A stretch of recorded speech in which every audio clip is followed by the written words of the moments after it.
Good morning વિદ્યાર્થી મિત્રો। Chapter number 5 યુક્લિડની ભૂમિતિનો પરિચય એના વિશે અભ્યાસ કરીશું।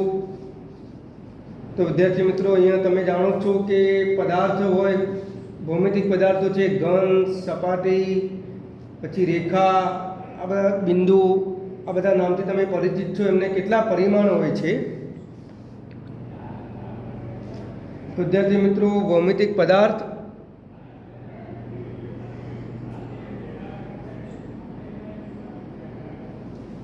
અને એને પરિમાણ। તો ઘન પદાર્થ હોય તો એને 3 પરિમાણો હોય છે। સપાટી હોય એને 2 પરિમાણો હોય છે। રેખા એને 1 પરિમાણ હોય છે। અને બિંદુ એને એક પણ પરિમાણ હોતું નથી। તો વિદ્યાર્થી મિત્રો, યુક્લિડ એ ગણિતશાસ્ત્રી હતો। એને સ્વયંસિદ્ધ સત્યો વિશે વાત કરીશું। તો પહેલું વાત એને કહ્યું છે કે એક વસ્તુને સમાન હોય તેવી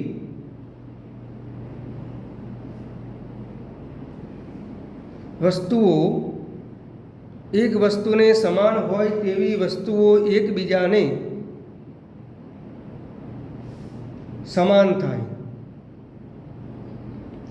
એક વસ્તુને સમાન હોય તેવી વસ્તુઓ એકબીજાને સમાન થાય છે। આ સ્વયંસિદ્ધ સત્ય છે યુક્લિડનું। સરખામાં સરખું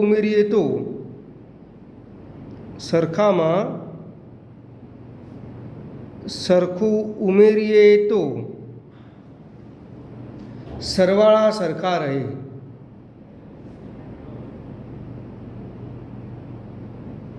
સરખામાં તમે સરખું ઉમેરો તો સરવાળા પણ કેવા રહેવાના છે? સરખા રહેવાના છે। એ જ પ્રમાણે સરખામાંથી સરખા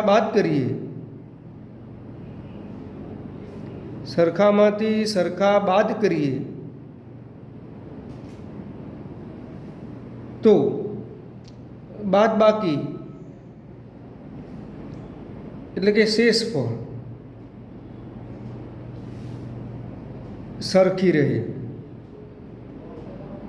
સરખામાંથી સરખા બાદ કરીએ એટલે કે બાદબાકી કરીએ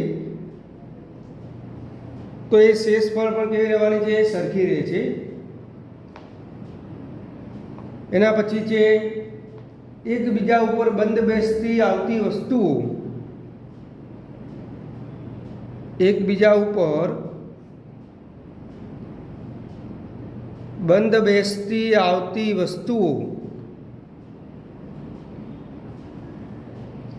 એકબીજાને સરખી થાય।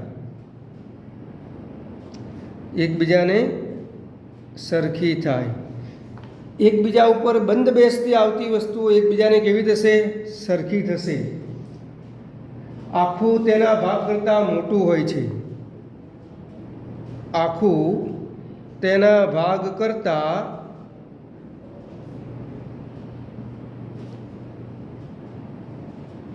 હોય છે। એના પછી યુક્લિડનું સ્વયંસિદ્ધ સત્ય છે કે સરખી વસ્તુઓના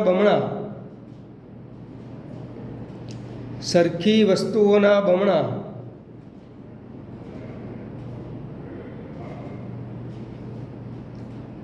એકબીજાને સમાન થાય।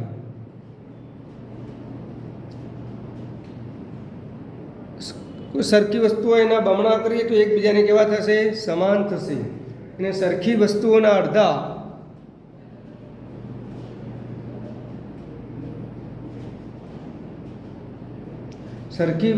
અડધા એકબીજાને પણ સમાન થાય।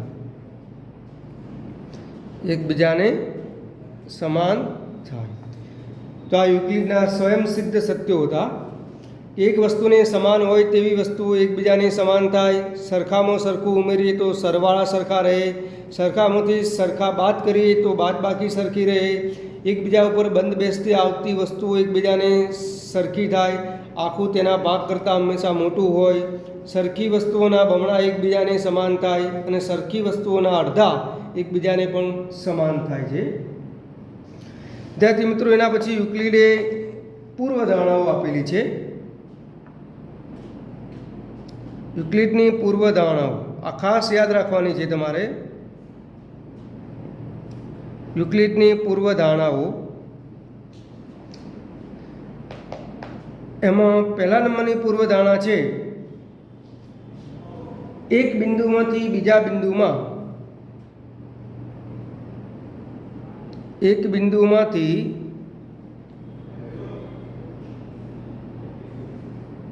બીજા બિંદુમાં થઈને પસાર થતી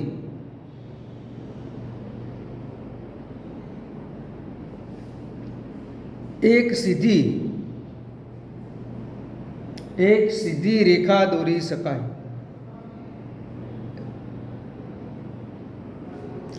એક બિંદુમાંથી બીજા બિંદુમાં થઈને પસાર થતી એક સીધી રેખા દોરી શકાય.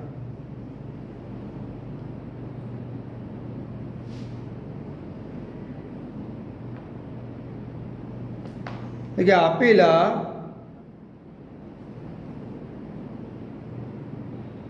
બે ભિન્ન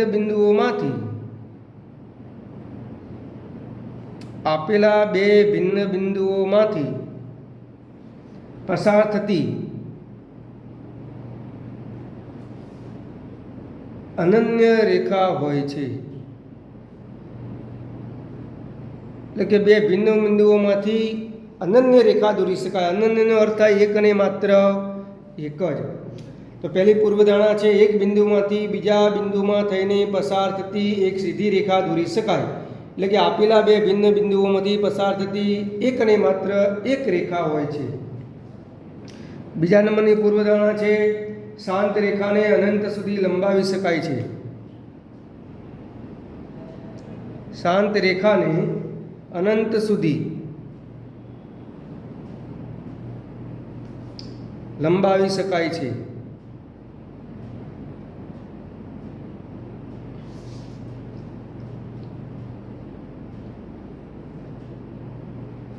પૂર્વધારણા નંબર 3, કોઈપણ બિંદુને કેન્દ્ર લઈ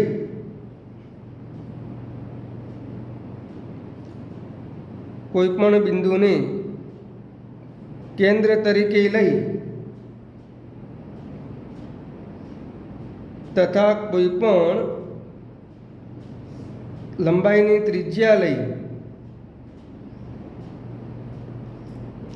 કોઈપણ બિંદુને કેન્દ્ર અને કોઈપણ લંબાઈની ત્રિજ્યા લઈ વર્તુળ રચી શકાય.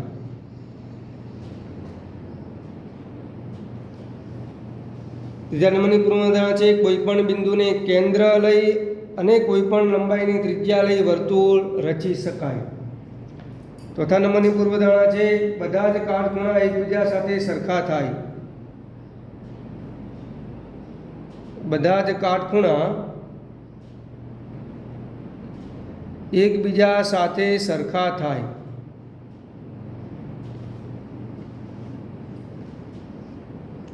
પાંચમા નંબરની વિદ્યાર્થી મિત્રો પૂર્વધારણા છે,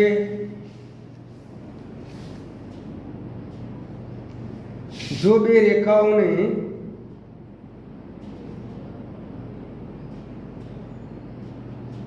કોઈ ત્રીજી રેખા છેદે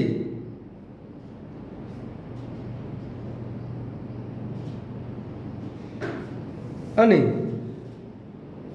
આ રેખાની એક જ બાજુ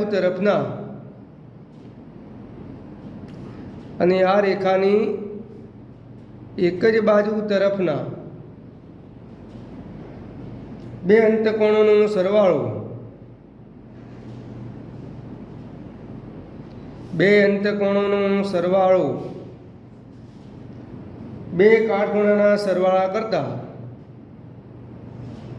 કાટખૂણાના સરવાળા કરતાં ઓછો હોય.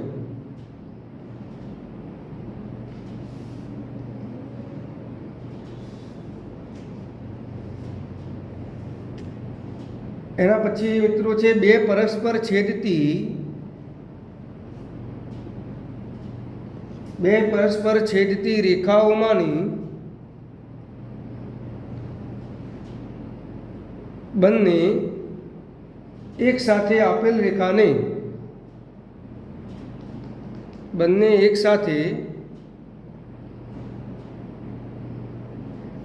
આપેલ રેખાને સમાંતર હોઈ શકે નહીં.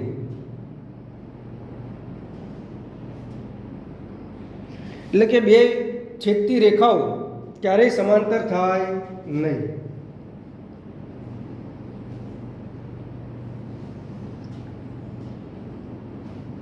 વિદ્યાર્થી મિત્રો, એના પછી છે પ્રમેય 5.1 કે બે ભિન્ન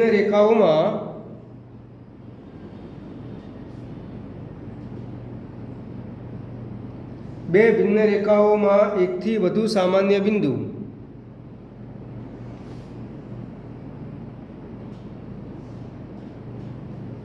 ન હોઈ શકે.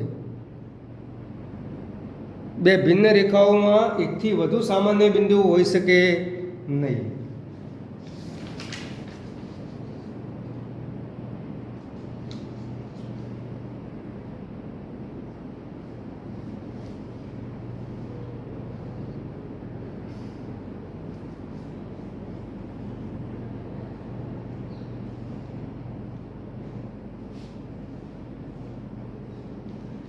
વિદ્યાર્થી મિત્રો, એના પછી આગળ વ્યાખ્યાઓ છે.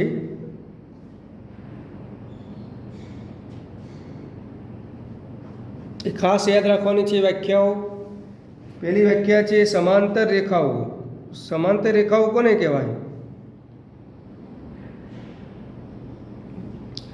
સમાંતર રેખાઓ કે કોને કહેવાશે? એક જ સમતલમાં આવેલી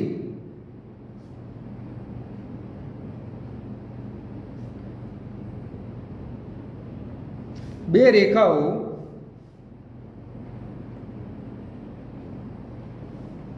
પરસ્પર છેદે નહીં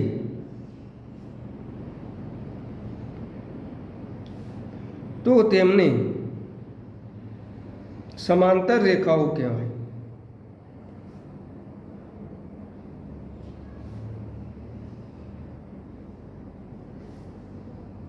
સમાંતર રેખાઓ એટલે એક જ સમતલમાં આવેલી બે રેખાઓ પરસ્પર છેદે નહીં તો તેમને સમાંતર રેખાઓ કહેવાય. એના પછી છે લંબ રેખાઓ. એક રેખા બીજી રેખાને લંબ હોય તો જે બે રેખાઓ પરસ્પર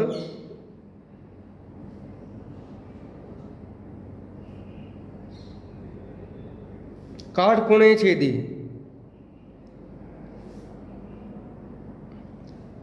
તેમને લંબ રેખાઓ કહેવાય. જે બે રેખાઓ પરસ્પર કાટખૂણે છેદે તેમને લંબ રેખાઓ કહેવાય છે. એના પછીની વ્યાખ્યા છે રેખાખંડ.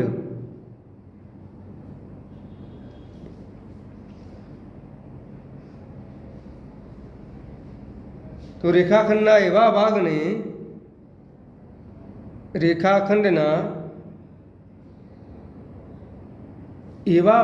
રેખાખંડ કહે છે જેને રેખાખંડના એવા ભાગને રેખાખંડ કહે છે જેને બે અંત્ય બિંદુઓ હોય.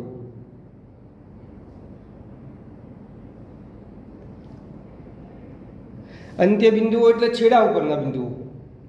તો બે છેડા ઉપરના બિંદુઓ ને શું કહેવાય છે? રેખાખંડ કહે છે. એના પછી છે વર્તુળની ત્રિજ્યા.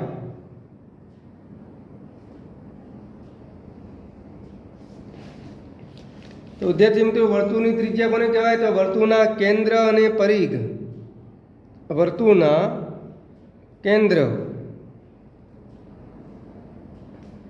અને પરિઘ પરના કોઈપણ બિંદુને જોડતા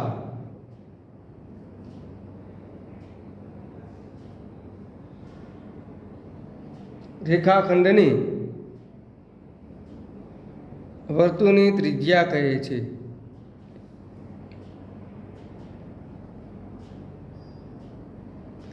વર્તુળની ત્રિજ્યા એટલે શું? તો વર્તુળના કેન્દ્ર અને પરિઘ પરના કોઈપણ બિંદુને જોડતા રેખાખંડને વર્તુળની ત્રિજ્યા કહે છે.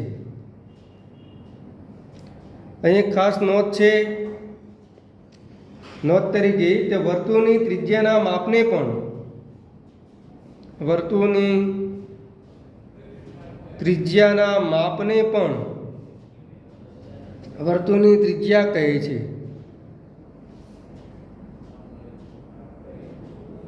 વર્તુળની ત્રિજ્યાના માપને પણ વર્તુળની ત્રિજ્યા કહે છે. એના પછી છે ચોરસ. ચોરસ કોને કહેવાશે? તો જેની ચારેય બાજુઓ એકરૂપ હોય.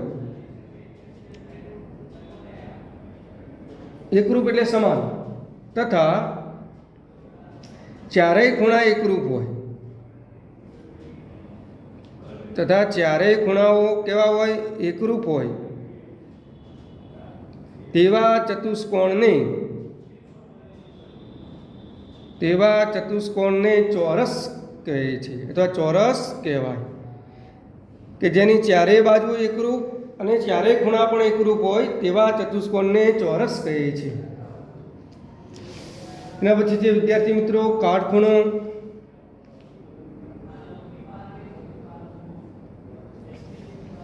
તો 90 અંશ માપવાળા ખૂણાને કાટખૂણો કહે છે. તમે જાણો જ છો, 90 અંશ માપવાળા ખૂણાને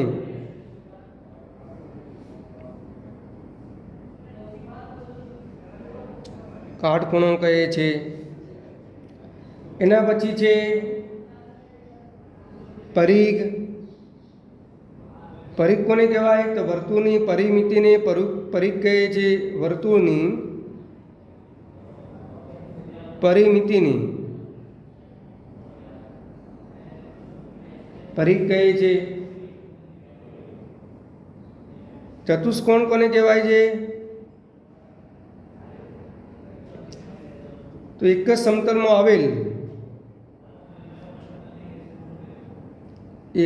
સમતલમાં આવેલ બંધ આકૃતિ.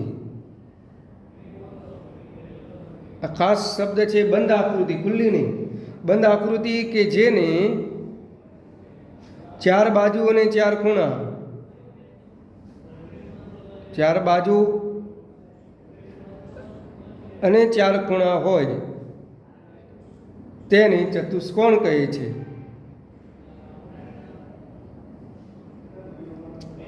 એક જ સમતલમાં આવેલ બંધ આકૃતિ કે જેને ચાર બાજુ અને ચાર ખૂણા હોય તેને ચતુષ્કોણ કહેવાય છે.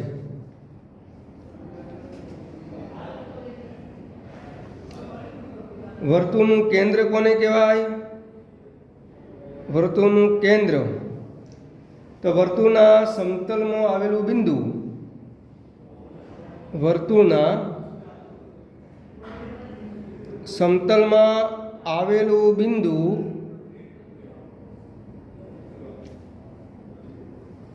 કે જે વર્તુળના દરેક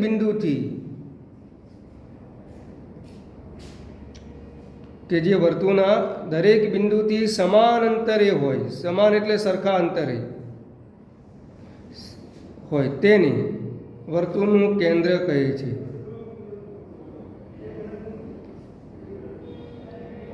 તો વિદ્યાર્થી મિત્રો, આ વ્યાખ્યાઓ તમે ખાસ યાદ રાખજો. સમાંતર રેખાઓ, લંબ રેખાઓ, રેખાખંડ, વર્તુળની ત્રિજ્યા, ચોરસ, કાટખૂણો, પરિઘ, ચતુષ્કોણ અને વર્તુળનું કેન્દ્ર.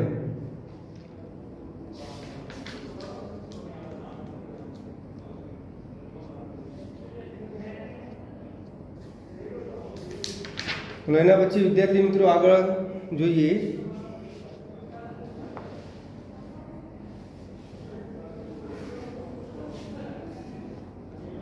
નવો મુદ્દો છે કે ABC એક રેખા પર આવેલા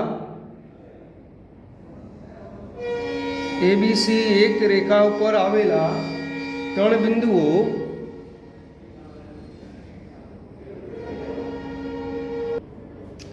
વિદ્યાર્થી મિત્રો જોઈએ. ABC એક રેખા ઉપર આવેલા ત્રણ બિંદુઓ હોય અને B બિંદુ એ અને સીની વચ્ચે આવેલું હોય તો AB પ્લસ BC બરાબર AC થાય. એને આપણે આકૃતિ દોરીએ. આ એક રેખા છે.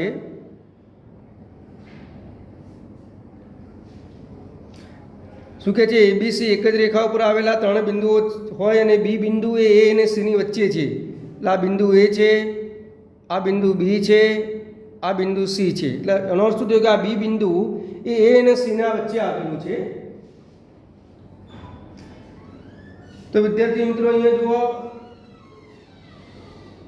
આ AB, BC, AC આ બધી જે રેખાઓ છે એ સંપાતી રેખાઓ કહેવાય. કેમ કે એક જ રેખા ઉપર આવેલા બિંદુઓ છે બધા.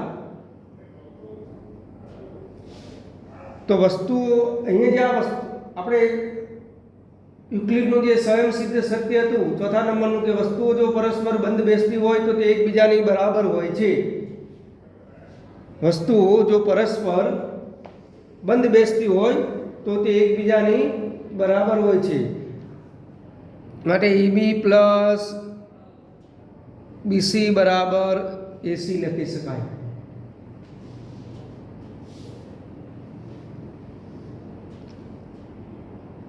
તો એના પછી બીજો ટોપિક છે વિદ્યાર્થી મિત્રો, કયા વિધાનનું સત્ય છે અને કયા વિધાનનું અસત્ય છે તે જણાવો.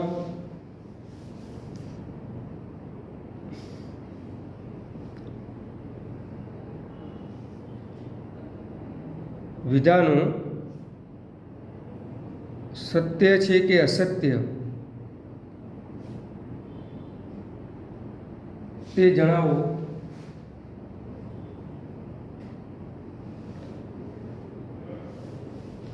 એમાં નંબર 1, એક બિંદુમાંથી પસાર થતી માત્ર એક રેખા દોરી શકાય.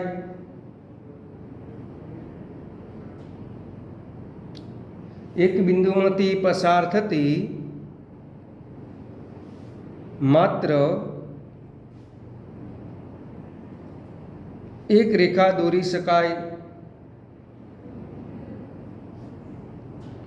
એક બિંદુમાંથી પસાર થતી માત્ર એક રેખા દોરી શકાય છે. તો વિદ્યાર્થી મિત્રો આ વિધાન કેવું છે? તો એક બિંદુમાંથી તો અસંખ્ય રેખાઓ દોરી શકાય છે. બિંદુમાંથી કેટલી રેખાઓ પસાર થાય? અનંત રેખાઓ પસાર થઈ છે. તો આપેલું વિધાન કેવું છે? અસત્ય છે. તો વિધાન અસત્ય છે. કારણ આપો તો શું આપીશું?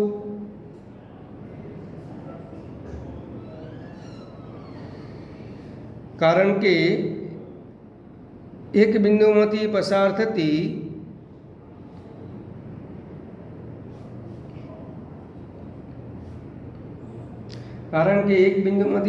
થતી હોય તેવી અસંખ્ય રેખાઓ દોરી શકાય.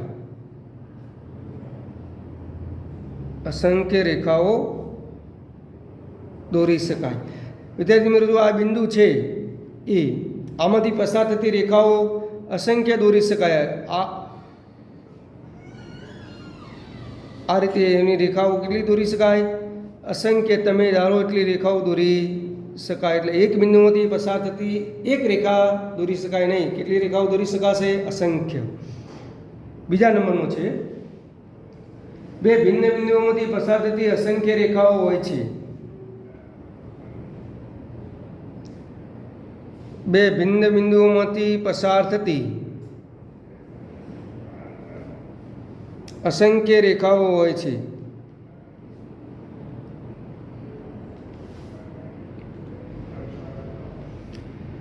બે ભિન્ન બિંદુઓમાંથી પસાર થતી રેખાઓ અસંખ્ય હોય કે ના હોય?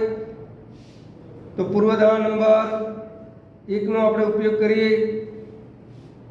તો આપેલું વિધાન અસત્ય છે.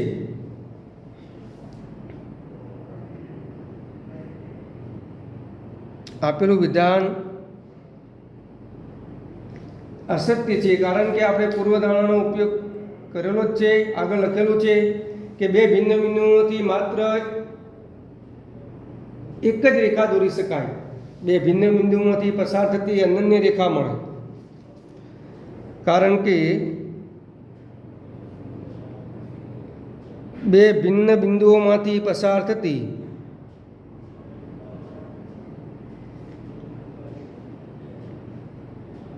બે ભિન્ન બિંદુઓમાંથી પસાર થતી અનન્ય રેખા હોય છે, એટલે એક અને માત્ર એક જ રેખા દોરી શકાય. એટલે વિધાન કેવું થશે? અસત્ય. તો ત્રીજું વિધાન છે, એક શાંત રેખાને બંને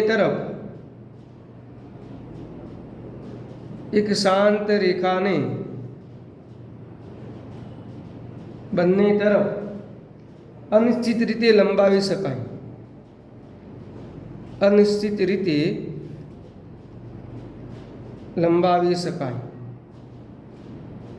વિદ્યાર્થી મિત્રો, આપેલું વિધાન કેવું છે? સાચું છે, કારણ કે શાંત રેખા છે એને બંને બાજુ લંબાવી શકાય છે. તો આપેલ વિધાન સત્ય છે. આપેલું વિધાન કેવું છે? સત્ય છે, કારણ કે શાંત રેખાને અનંત સુધી લંબાવી શકાય છે. કારણ કે શાંત રેખાને અનંત સુધી લંબાવી શકાય છે. તો યાદ રાખજો, શાંત રેખા છે એને અનંત સુધી લંબાવી શકાય છે. એના પછીનું છે નંબર 4, જો બે વર્તુળ સમાન છે તો તેમની ત્રિજ્યાઓ સમાન હોય. જો બે વર્તુળ સમાન હોય તો તેમની ત્રિજ્યાઓ સમાન થાય અથવા હોય. બે વર્તુળ સમાન હોય તો તેમની ત્રિજ્યાઓ સમાન થાય એ આપણે ચેક કરવાનું છે. તો આપેલું વિધાન સાચું જ છે, આપેલું વિધાન સત્ય છે. કારણ કે કેમ સાચું છે વિધાન? કારણ કે જો બે વર્તુળો સમાન હોય તો તેમના પરિઘ અને કેન્દ્ર એ બંને વર્તુળના પરિઘ અને બંને વર્તુળના કેન્દ્ર એકબીજાને બંધ બેસતા થાય, એટલે સમાન થાય, એકબીજાને બંધ બેસતા થાય. માટે આપેલું વિધાન સાચું છે. ચલો વિદ્યાર્થી મિત્રો, આગળ જોઈએ.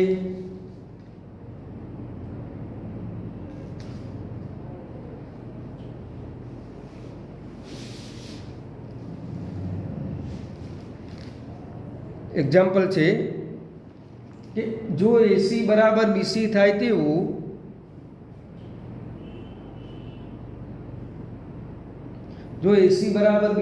તેવું બિંદુ સી, બિંદુઓ એ અને બીની વચ્ચે, બિંદુ સી એ બિંદુઓ એ અને બીની વચ્ચે હોય તો સાબિત કરો કે એસી બરાબર 1/2 AB. ચલો વિદ્યાર્થી મિત્રો, આને આકૃતિ દોરીએ. પહેલા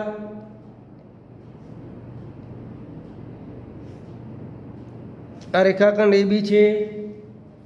અહીં શું આપેલું છે? એસી બરાબર બીસી સમાન છે, એટલે એસી અને બીસી બંનેના માપ સરખા છે. એસી બરાબર બીસી.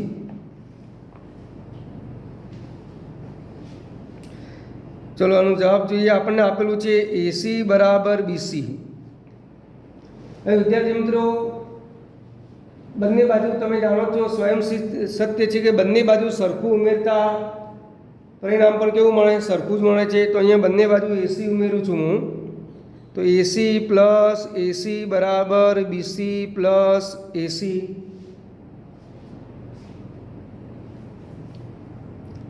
અહીંયા શું લખા છે? સ્વયં સિદ્ધ સત્ય નંબર 2 કે બંને બાજુ સરખું ઉમેરતા પરિણામ પર સરખું જ મળે છે. એસી પ્લસ એસી એટલે કેટલા એસી થશે? ટોટલ 2AC બરાબર. હવે જો બીસી પ્લસ એસી આ બંને ભાગ બંધ બેસતા છે. બીસી પ્લસ એસી એ એબીને બંધ બેસતી આવે છે. તો એના બરાબર શું લખાશે? એ બી લખાશે. આખો ભાગ એ બી થાય. એસી પ્લસ બીસી એ બંને ભાગ બંધ બેસતા આવે છે, એટલે બીસી પ્લસ એસી એ બીને બંધ બેસતી આવે છે. એ કારણ લખી દઈએ, બીસી પ્લસ એસી એ કોને બંધ બેસતી આવે છે? એ બીને બંધ બેસતી છે.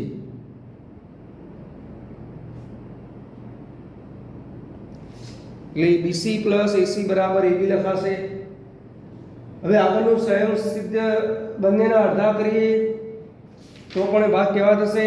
સમાન થશે. તમે જાણો જ છો સરખી વસ્તુના અડધા પણ એકબીજાને કેવા થાય? સમાન થાય. તો અહીંયા 1/2 બંને બાજુ 1/2 વડે ગુણી દઈએ એટલે 1/2 એ બી. સરખી વસ્તુના અડધા પણ કેવા થશે? સમાન થશે. આ બે બે તો શું થશે વિદ્યાર્થી મિત્રો? ઉડી જશે. એટલે એસી બરાબર 1/2 એ બી તમારે જે સાબિત કરવાનું હતું. એસી બરાબર 1/2.